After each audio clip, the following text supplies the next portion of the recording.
What are your thoughts on Jaguar's recent rebranding? Why is Top Gear Australia so crap? Are fuel additives to clean the engine worth it? Nope. With European cars, can any trusted general mechanic work on them, or is it best to go to a dealership or a European car specialist mechanic? Okay, next up, Caesar Marcus Aurelius. Caesar Marcus Aurelius. I think he's in Gladiator too. Are Jaguar XFs a good first car? No, they're not a good first car. They're not a good second car or a third car. They're just That's not a troll question, They're surely. just not a good car. No. Not a good car. Avoid. Avoid at all costs. Okay, from _Rens.c. The grey import scene in Australia seems to be creeping up more and more. Would you recommend buying one? Yeah.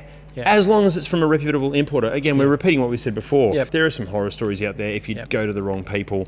Even if you're buying one second hand, that, you know, from a private seller, make sure all the paperwork matches. Yes, make sure it's got all its proper local, like, compliance plates. Yeah, I think export certificates, all that sort of stuff. We've got a bunch of import videos. Just watch them. Yeah. Just be careful. From Fig FPV, how do manufacturers get away with major mechanical design issues and not get sued? Well, sometimes they don't. They do get sued. Let's talk about Volkswagen and Dieselgate. They got their ass sued off. Toyota and DPF issues. Yeah. Ford with the shitty gearbox thing. Yeah, they do suffer the consequences of their shitty designs. The issue we have sometimes, though, they get away with it. Well, the reason they get away with it is that their lawyers are generally more powerful than the lawyers of the people that are suing them in the first place. They have lots and lots and lots of money. We actually had an experience this week with a car we sent to a dealership. That car, it was a Ford Focus, 1.5 litre turbo. That car has head gasket issues. In other countries, it's part of a class action, and there's Ford honouring them with, you know, replacement engines. But in Australia, sorry, can't help you. Not good. It's a bit weird. Yeah, this really comes down to where you live as far as the, I suppose, legislation and what legal impact, you know, this sort of action can have on car companies. But it's really unfortunate, but it shouldn't happen. They probably should. I feel sorry for car manufacturers sometimes. They are genuinely trying to make cars safe and you know, I won't say reliable, but they try not to dish up shit, because it always... No, that's not true. They sometimes just look after their shareholders. But the one thing, like, I've been really fortunate to talk to some guys in the car development world, and I think one thing that we don't ever think about is just the amount of hoops they have to jump through. Like, we're talking emissions hoops. We're talking now there's you've got cybersecurity concerns on certain cars because you have to have a certain amount of safety features. Like you have to have, like, lane keep assist and autonomous emergency braking, right? You have to have that stuff to get the right safety rating. But to have that means that you've got to have electric steering, and you've got to have some electric throttle control and brake control stuff. But then that can be hacked. So then, therefore, you've got to have cybersecurity in place to make sure that your car can't be hacked. But then you've also got to have all the crash compliance. You've got to have pedestrian safety. So you've got all of these. You've got a lot on their plate. And also these rules vary from country to country, even within states. Like in the US, like Los Angeles, California has different rules to what they have in Mississippi. So you've got to remember, these car companies are trying to make a car that can work efficiently in a crazy level of climates, have to tick all of these boxes as far as rules and whatnot go. So I don't doubt for a second they're trying to make money for their shareholders, but at the same time, they are doing their best with an incredible restriction of rules. And let's talk about recalls as well. A lot of cases where car companies do get sued is when they've done nothing about a known problem. Yeah. You know, car manufacturers will issue recalls in an attempt to improve the car, but they're also in an attempt to keep themselves out of trouble. Yeah, look, we did try and fix this problem. Please don't sue us. Absolutely. Yeah. Okay, from Land of Smiles 999, is Adam doing the drum fills on the soundovers? On some of them. The other ones are a guy called AJ Hall from New Orleans, bit of a mate of mine, an absolute monster drummer. But I can't remember who does what. Some of them me, some of them are AJ. Actually use less of them than the early days. We do use less of them. There's a big sound library of my samples and his samples. Okay, from Bart and Alias 359, best car for dogs. Dogs really shouldn't drive, should they? No, and I find they have trouble steering and reaching the pedals at the same time. My issue with a car for a dog is that every dog I know is easily distracted. So, like, if the dog's driving the car and then, like, a cat runs across the road, Cat's a goner. I can't, like, yes, cars have a lot of safety in them these days, but I don't know, all the autonomous emergency braking and lane keeping assist tech is not going to keep a dog from steering into... I imagine like how enthusiastic a dog is going to be if they know they can chase down a cat at car speed. What sort of car does Brian from Family Guy drive? I don't Is it know. a Prius? I think it is a Prius. Yeah. Best car for dogs? Yeah, I think the bigger question there is why do you want your dog to drive a car in the first place? And I don't think that's a very responsible... I don't think it's legal, quite frankly. Cool. Yeah. Frizzle9199, I'm considering a 2025 Octavia RS wagon. Should I be concerned about the EA triple motor and the water pump issues? Just real quick, 2025, I'm pretty sure they've got a 5-year warranty. Yeah. Is it 5-year warranty on those? No, it's a warranty. It's a warranty. You don't have to worry about that for at least 5 years. And it's not a big deal anyway. Just when it leaks, put a new one on it. If it's not covered by warranty. Cars cost money, and then keep an eye on it. Yeah. I think these EA 888s are now so renowned for their water pump issue that it's just a thing that happens. I would also like to think that in 2025, surely they've made the minor adjustments to the design of the water pumps to make them less shit. Yeah, I think just stop making them out of plasticine. Yeah, good start. Yeah. Lance Graham 7722.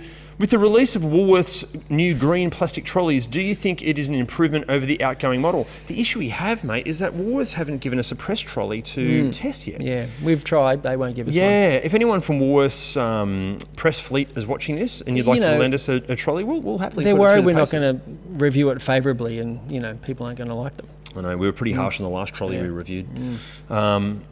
If we can get one, if we can get a press trolley, we'll review it. Yep. Twisted Donners. Twisted Donners. What a legend. Yeah. Just for everyone watching, Twisted Donners, I think, might be our most dedicated fan. He has been a subscriber. He's our most dedicated commenter. He's a legend. Yep. We've actually sort of become mates with Twisted Donners, and just a absolute legend. Yeah. Yep. What place would you want to visit to do your first reviews of cars outside of Sydney and Newcastle?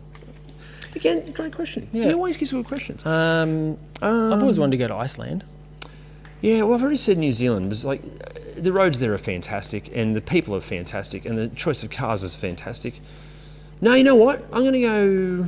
Where do they have the 1,000 Lakes rallies? At Sweden? I think so. I want to go there. I'm going to go Japan. Ooh, good. Yeah, some of those togo runs and whatnot. I think that would be really great. Cool. I think the Japanese car scene's pretty amazing. Yeah, Japan. Good. And Japan's... Excellent choice. Yeah, I miss Japan. Okay, from Phoenix KZ2817, what are your thoughts on Jaguar's recent rebranding? Jim, you want to go first? Look, I was shocked like everyone, and disappointed like everyone. And sometimes bad attention is ultimately good attention because everybody's talking about it. I don't know if that's the case here. I think they've really...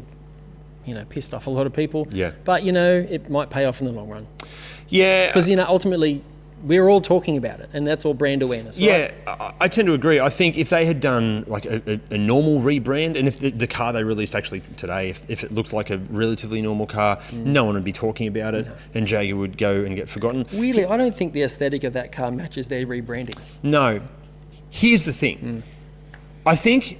Jaguar sales have been plummeting for ages, right? So they don't care about losing their traditional customer base because they've all disappeared. They've all gone and bought other cars already. So therefore, I think Jaguar have gone, well, what's a demographic that aren't being fed in the car world? And I kind of think it's the people that we saw, the Tilda Swinton lookalikes on the promotional video. That is a genuine market that isn't being fed. Also, they're going for this ultra premium end of the market, so they don't really care what normal people like us think. They're only going for people that are obsessed with image and brand, and I think they're doing a bloody good job at that. Also, China is one of their, if not their biggest market.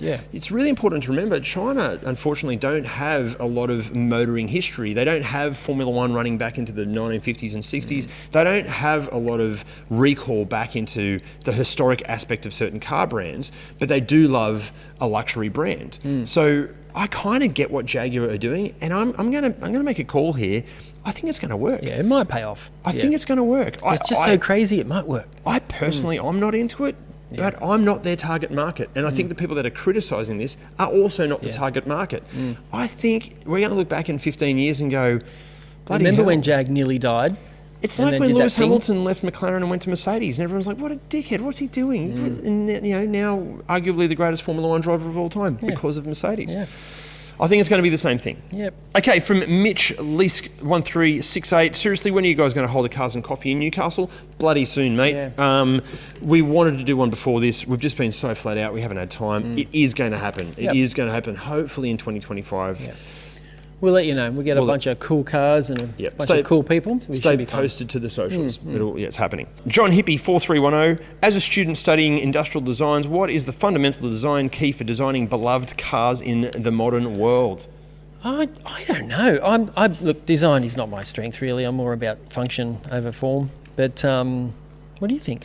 Keep it simple, stupid. Yeah, that's a good point. So, again, referring to a bunch of EVs I drove recently, I just find that I feel like a lot of car companies are designing product for product's sake. They're changing things that don't need to be changed.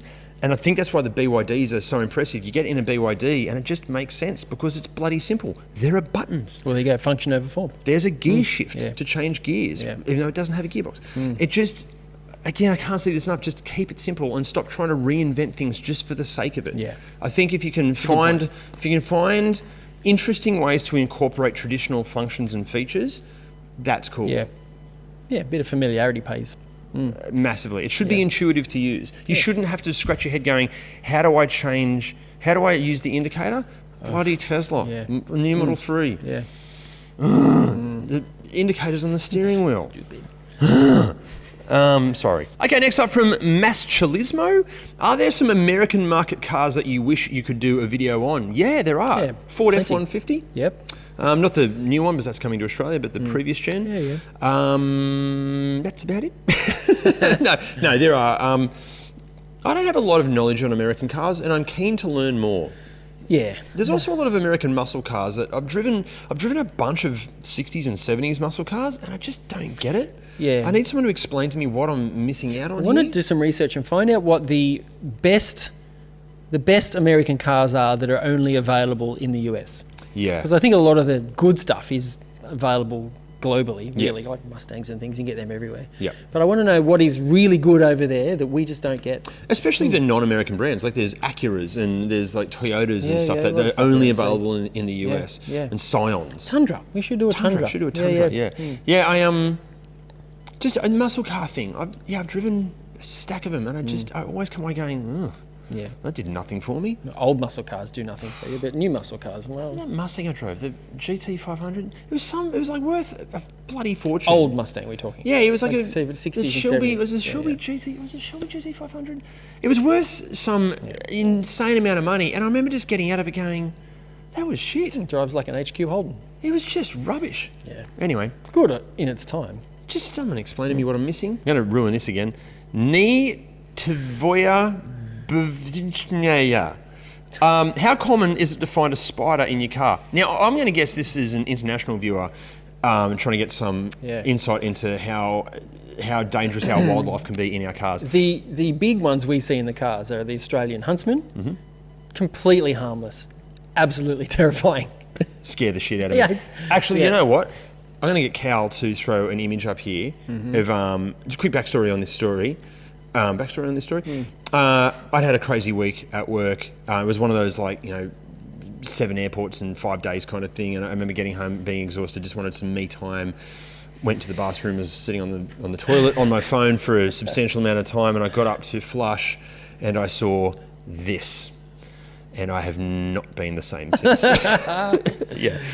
as terrifying as to have a spider in the car, I think mine tops it. In the workshop, we see a lot of huntsmen on cars that are parked outside. We see them all the time, and rats sometimes too. And we have seen a few snakes in cars as well. No way. Yeah. I had a brown snake once. It was an old Toyota Corona. This is years and years ago.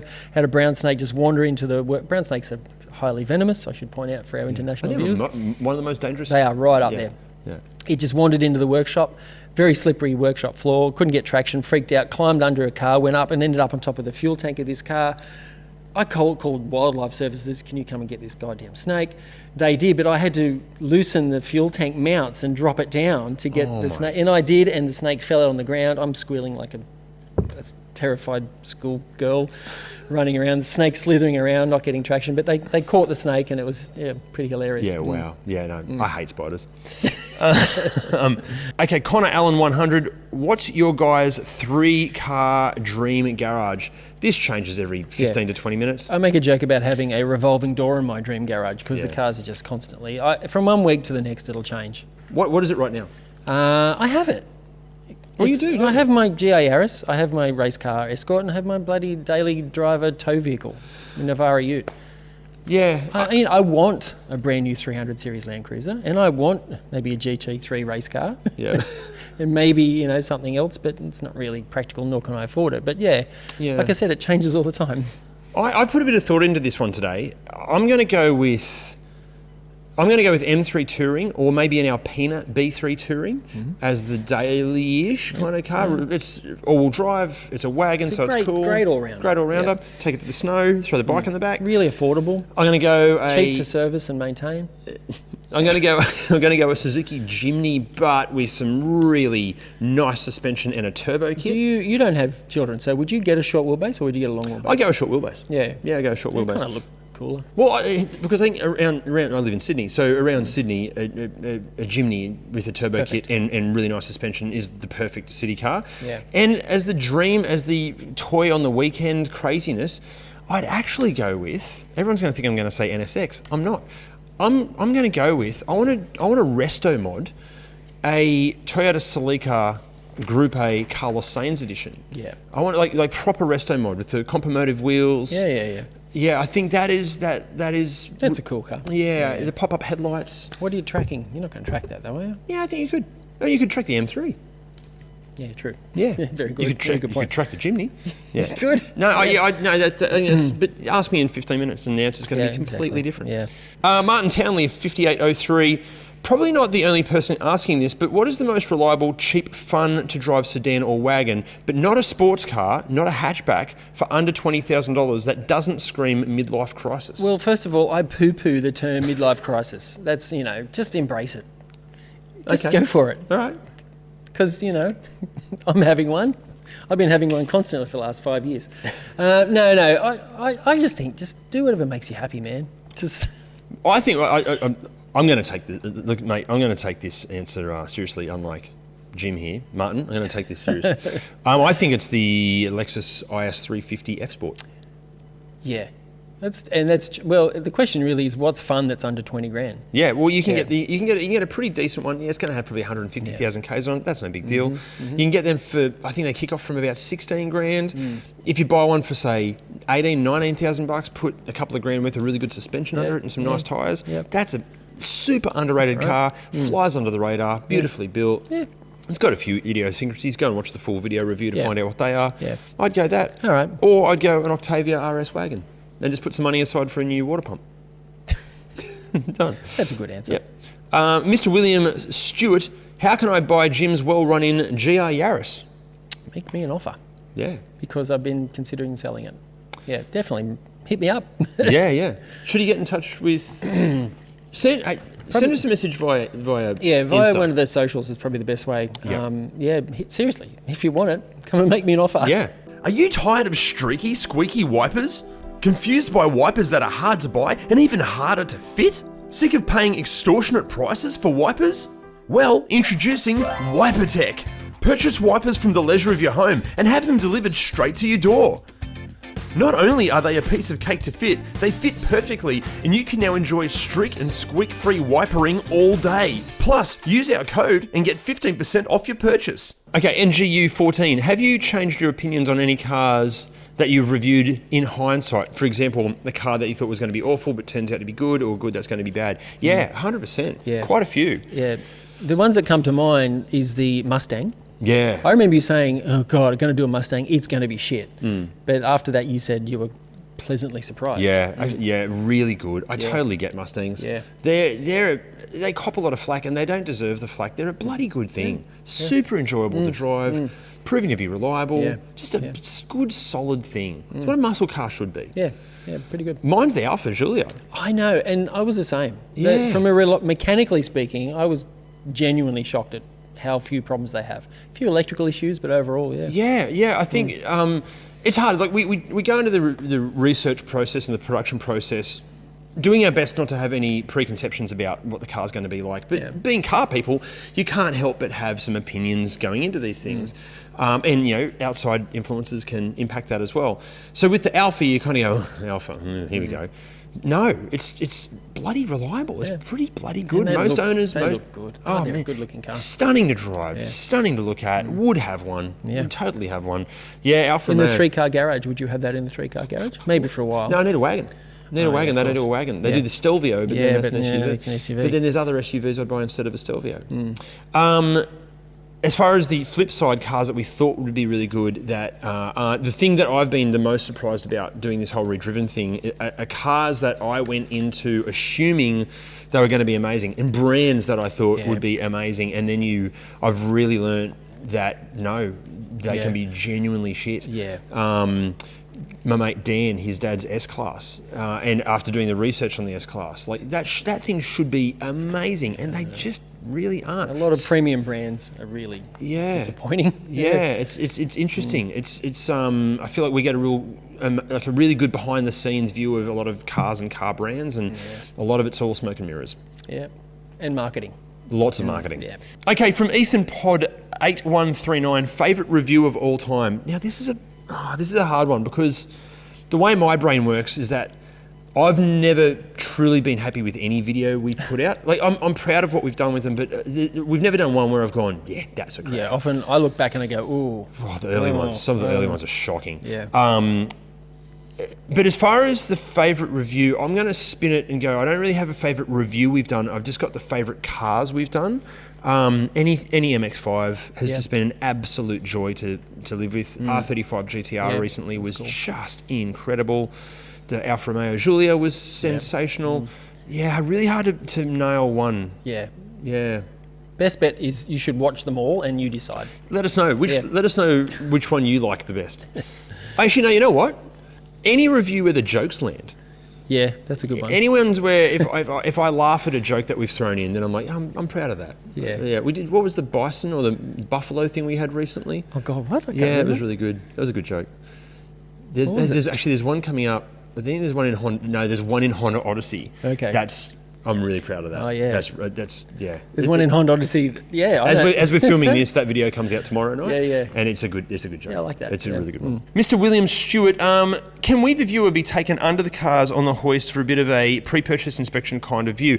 If we're talking about the cars that we review, unfortunately, no, because when we film them, Jim's workshop is operating and he's busy. Secondly, a lot of the times that we review cars, Sam and I will be shooting them in Sydney, but Jim's here in Newcastle, and a lot of the times we only get the cars for maybe 2 or 3 hours. So we just logistically just can't do it. I think that the goal with ReDriven one day is to get the channel big enough where we can afford to buy the cars that we review and actually keep them for a period of time, and then that way we can get them on the hoist. But we are nowhere near that point yet. We can't afford to buy the cars yet. From Maz 500, will we see a review on small pretentious coffees? Yeah. It'll be on the other channel. And small pretentious coffee cups. Yes. We have a second ReDriven channel. We're just going to throw weird stuff on there. There's going to be some stuff on watches, because I keep getting asked about my watches all the time, and on coffees. It'll be on that channel. From Brad Harris 9780, why is Top Gear Australia so crap? Okay, now look. Well, we've got some opinions on this. Yeah. Can I kick it off? Yeah, please go. First of all, it's not crap. It's just not what we fell in love with 20 years ago. Yeah. When Top Gear came out and we all fell in love with it, we're all comparing it to that. Those guys had unbelievable chemistry. It was new, it was fresh, and we all just loved it. I think we need to stop comparing the new stuff to the old stuff. Yep. I think as well... I should also say maybe they should try to stop it. Maybe the producers should try to make it like the old stuff. Yeah, I think... Okay. When the original Top Gear came out, YouTube was in its infancy. So really the only great car content we could watch was Top Gear, right? But the problem is now over the last 20 years, we have YouTube. And the way of doing YouTube is this. It's extremely authentic. It's extremely genuine. It's just us being on camera, very being mates. Very small budgets. No budget, basically. Generally one person on the crew. And you can be really dynamic. And as I just said, you can be very authentic and genuine. But the problem with TV land is that behind the scenes on Top Gear Australia, there are probably 30 or 40 crew, right? They also have a whole bunch of interests to take into account, like OH&S. They've got certain requirements that they've got to hit from a production standpoint. BBC in the UK produced that series. And then you're throwing three guys together that have not been mates for a long period of time, and you're expecting these amazing results. I think it's a lot of pressure to put on the presenters to come up with this. I also think maybe the producers are maybe forcing the old school TV approach too much when the audience is now expecting a new school YouTube approach to the production. I think if they lent into reducing the size of the crew, which probably can't be done because of the way BBC and you know and the production company works, and if they maybe lent into a bit more like genuine chemistry between whoever was hosting it, I think it could have been really, really good. I just think, as Jim said, I think they're trying to make a replica of the old Top Gear from 20 years ago, and it's just not going to work.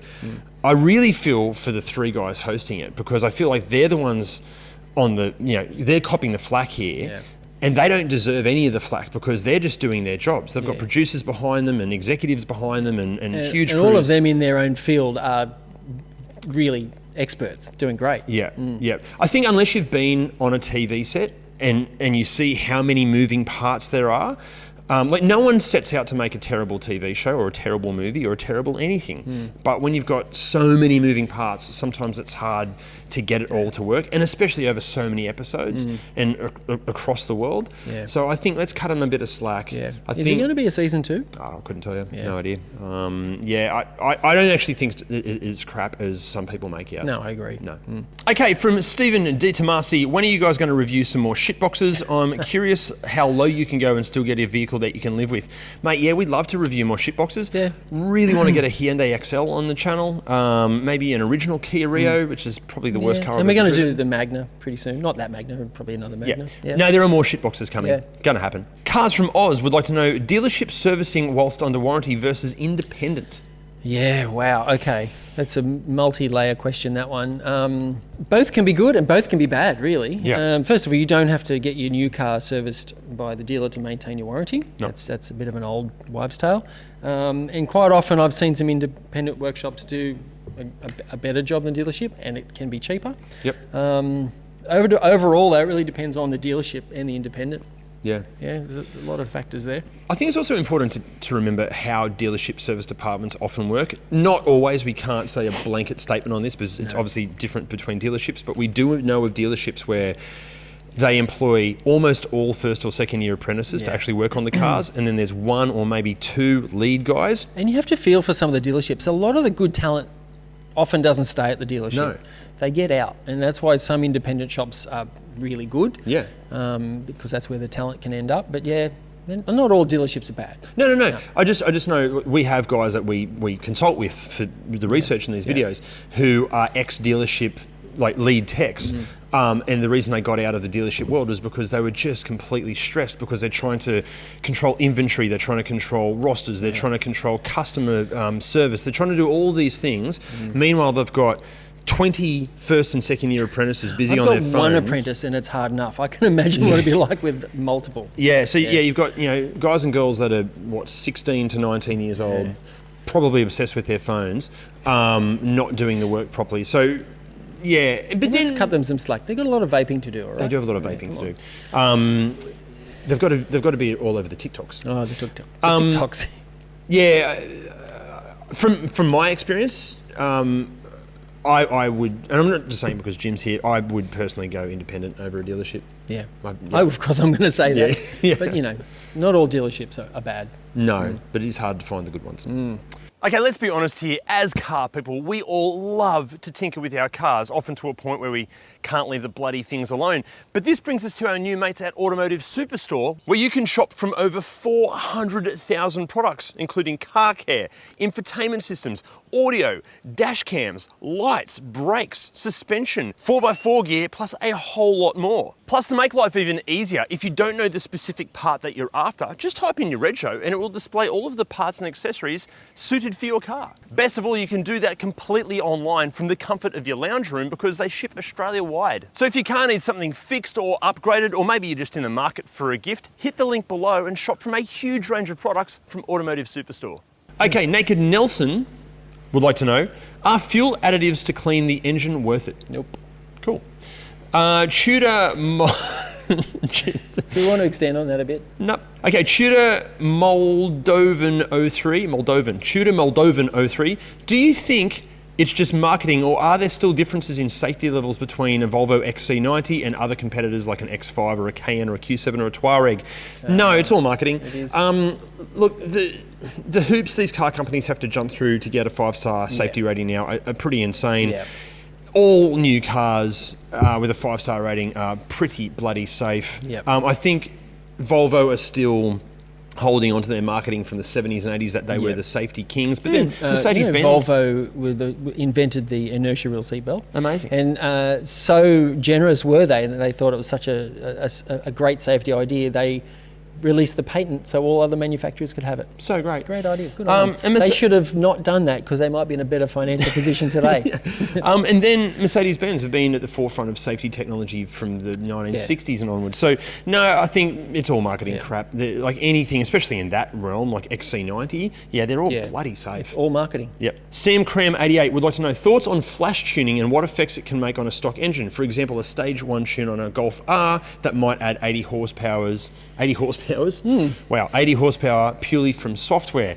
Yeah, look, flash tunes, not all flash tunes are equal. Some are okay and some are not okay. I've seen some shockers that have had catastrophic effects on an engine, but some are okay.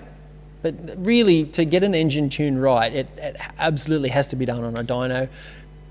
You know, that's if you're looking for perfection. Some flash tunes are okay, but I would be very, very careful. Yeah, I have a mate of mine that had, funnily enough, a Mark 7 Golf R, and he did a flash tune in it, and all the reviews were great on it. It seemed really, really good, and the engine was okay.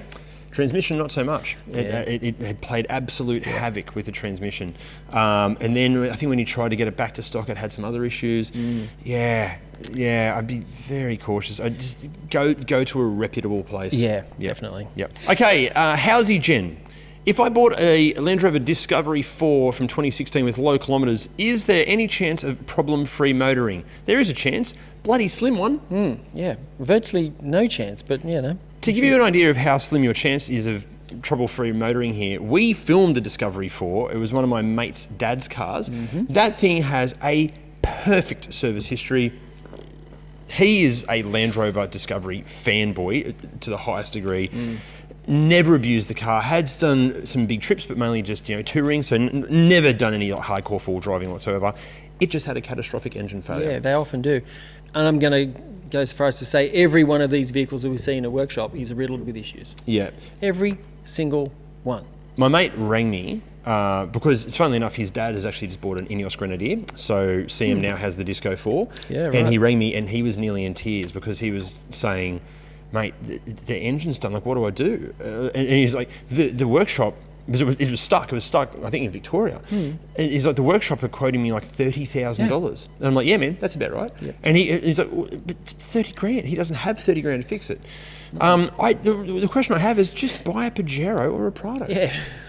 Done. It does the same thing. Easy, really, yeah. Way more reliable, Just cheaper to fix. Don't do it. Yeah, just Pajero. Done. Tyler.Birdie, thoughts on servicing from groups like MyCar and Ultra Tune?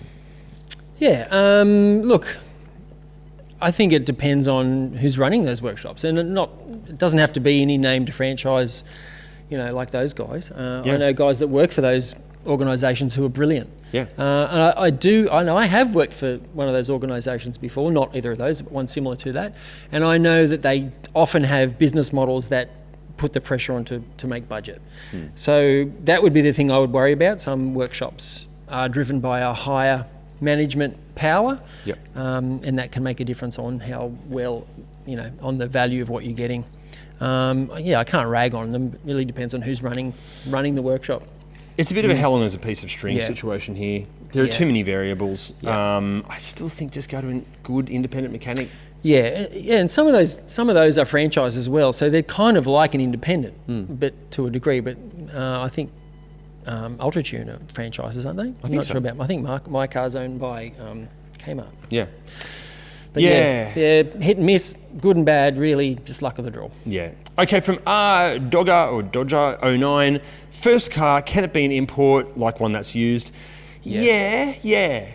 obviously with an import, there's a few more checks and balances you have Yep. to go through, a few more boxes to tick. Yep. But if they tick those boxes, they are becoming more popular depending on the model as Yep. well. So availability of parts is always getting better. Yeah. And you get a lot of car for the money with an import. It's true. So I think Okay, yes. Yeah. Naked Nelson, how often should you do an engine oil flush with a product like Liquid Moly? Is it worth it, Jim? I would say no. I would say do frequent oil changes. Some of those additive and cleaning products are okay if you have a lot of sludge to clear out. I've also seen some of those cleaning agents clump a whole lot of oil sludge in the sump and create a blockage at the oil pickup and create more problems than they're fixing. Wow. Some, not naming names, but typically I would say a way better plan is to just change the oil frequently and you don't need those products. Good answer. From Leon, I'm going to stuff this pronunciation up again. Cibolia. Chabolia? I bet the actual pronunciation is way cooler than what I just did. Are there any differences between fuel brands and quality of fuel? For example, BP, Shell, Costco? No. Cool. And I know some of them come out of the same pipes. I have heard some anecdotal stories about some smaller independent servos not looking after their tanks as well as big ones, but I've also heard of big servos having issues as well. So, but typically the fuels are they're all okay. Yeah. Rightspot_photography. Is it still worth paying for a pre-purchase inspection if you're buying from a car yard or a dealership, as well as getting a warranty? Mate, yeah, absolutely 100%. So we have a story on this. Really great friend of ours, Jethro, nearly bought a Mitsubishi Triton from a dealership here in Newcastle. And he rang me, he's like, hey, should I still get a pre-purchase inspection done? I said, yeah, absolutely. The dealership would not let him get a pre-purchase inspection done. No.